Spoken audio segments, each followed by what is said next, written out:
их мөндөд үзэгчүүд та бүхэндээ энэ орой чин сэтгэлийн халуун мэндийг өргөн дэвшүүлье.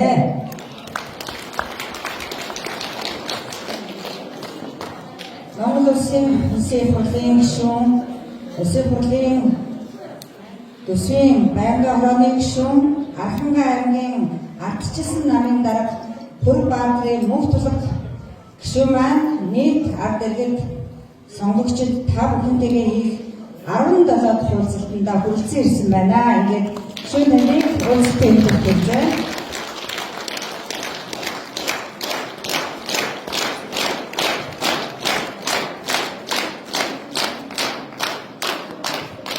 За Монгол улсын ингээд үлзий цомын засаг дарга инх чаргал таныг өрөө.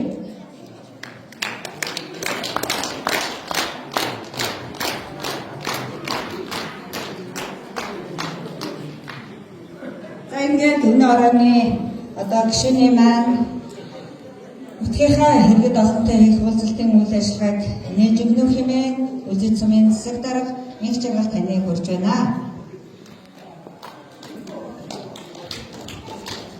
За сайн байна уу? Бүтгэн олон та бүхэндээ энэ өдрийг хүргье. За энэ өдөр бас онцлогтой өдөр байна. За хамгийн урт шөнө богино өдөр болдог. Юусын хэлдэг одоо энэ онцлогтой өдөр. Улсын хурлын гишүүн мөнх тулг маань нутгийнхаа ард иргэдтэй уулзгаар хүрэлцэн ирсэн явдалд одоо талархж байгааг илэрхийлье.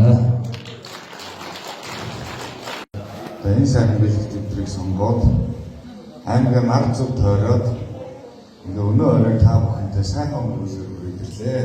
Амар минь суучгаа.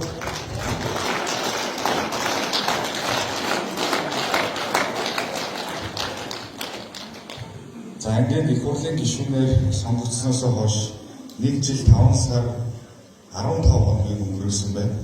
Энэ хугацаанд эрүүл мэндийн тоног төхөөрөмж гэдэг 1 тэрбум төгрөгийг улсын төсвөөр тавьсан. Үүнийхээ саналыг аваа явуулчихсан. 1 сарын 1-ээс ахуулаад тендерүүд нь зарлагдана. Тэр үеэр биднэрт шал хэрэггүй юм хүрээд ирнэ. Эсвэл гишүүд нь за ер нь нийт 18 сумдаа нэг иймэрхүү юм авчиг гэж би тааж билж болохгүй. Тэгэхээр та хэдийнхээ яг хэрэгтэй тоног төхөөрөмж юу вэ? Багц хэрэгсэл юу вэ?